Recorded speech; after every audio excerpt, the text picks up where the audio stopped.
I'm Mike Quackenbush, and this is Till We Make It. If you are as passionate about the craft of professional wrestling as I am, then you've landed in the exact right place.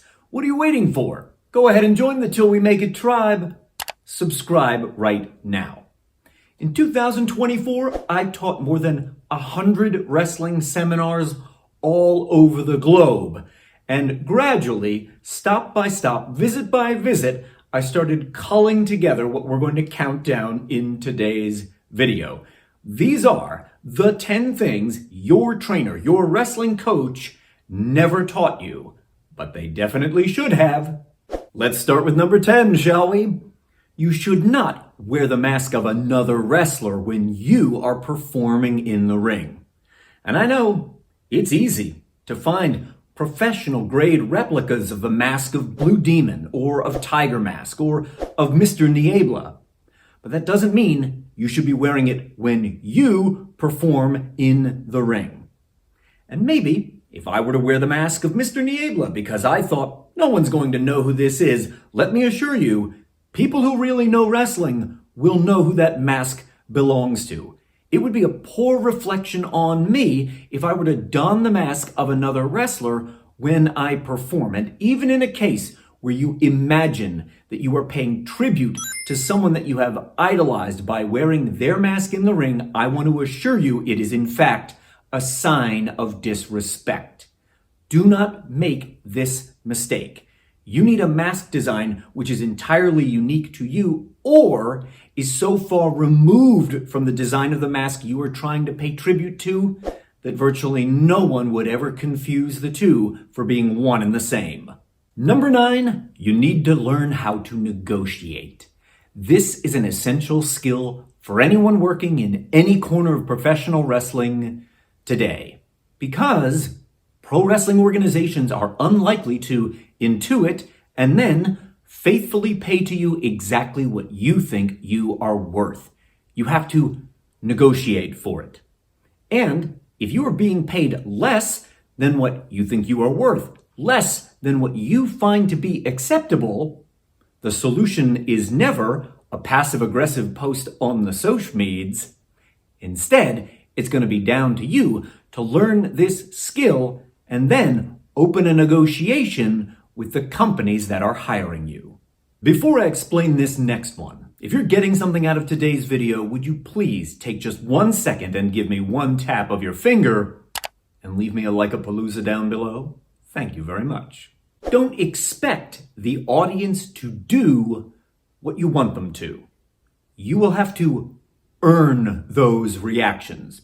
Now, if you happen to be fortunate enough that you appear on national TV every single week, you will earn those reactions more quickly. But if you are applying your trade at the independent level or even up at the international level, you're going to have to earn those reactions again and again, night after night. Being a great networker will get you further in wrestling than having great matches, cutting great promos, or even having a great body. You cannot underestimate the value of being a great networker. When you don't know, you have to ask. And yes, this does mean that you're going to reveal that there is something about professional wrestling that you don't know. But here's the thing. No one knows everything about pro wrestling, not even me. So if a wrestler were to say to you, in the back, when we start our match, would you put me in an overhand wrist lock? And you agree, but then they walk away as you think to yourself, I have no idea what an overhand wrist lock is. You have to ask. If someone were to say to you, do you know how to reverse an abdominal stretch? And you don't, you have to ask them how that's done. There's always going to be something that someone doesn't know. Don't be afraid to ask for the answer. Don't buy your pro wrestling gear at Spirit Halloween. Halloween costumes are not designed to withstand the rigors of performing in a wrestling ring.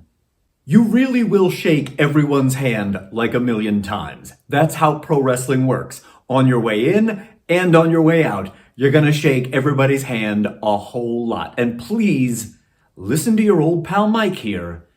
always introduce yourself with your name. Say your name. I know you've met them 50 times before. I know you think they should remember your name. They probably don't. So please introduce yourself by name. Part of the value of a masked wrestler is that their identity is hidden from the public, and so that you don't out them. If you see a masked wrestler wearing their mask, only refer to them by the character's name, not by their real name, and vice versa. If you know you're interacting with them but their mask is off, only refer to them by their real name, never by the character's name. Or if you can't seem to tell the difference, you're not entirely sure, you can't go wrong with a, "Hey, buddy." Number 2 speaks directly to an area where I think current day professional wrestling is headed in the wrong direction. What you deliver in the ring means infinitely more than what you spread out on the merchandise table. Prioritize how you spend your time and creative efforts accordingly. In a second, I really want to crack open number 1 on my list. But if something in today's video took you by surprise, or maybe you feel like there's something that should have made the countdown, would you tell me about it down below in the comments, please? Here it is. Number 1 on my top 10 countdown of the things your pro wrestling coach never taught you, but should have, is this. In any given city, state, a region, even a small country, there is a marketplace. And in that wrestling marketplace, there is competition because there is almost always more wrestlers than there are openings on cards. And just being a wrestler who delivers good matches is not enough. Not if you want to be truly competitive in the marketplace. And given the immense proliferation in wrestling training centers over the last 15 years, producing more and more wrestlers, pushing more and more of them out into those marketplaces in your hometown, in your home region than ever before, there is a greater degree of competition for fewer and fewer spots. If you truly want to be competitive, you have to demonstrate what you add above and beyond simply being a wrestler. If I happen to be one of those wrestlers who turns up for my booking, but acts like I am above helping to put together the ring or follow the seating chart and put out the chairs for the paying customers, I can't be surprised when eventually the spot which was once mine gets given to someone else who is willing to add that additional value to the wrestling card. Just being a wrestler in professional wrestling isn't enough anymore.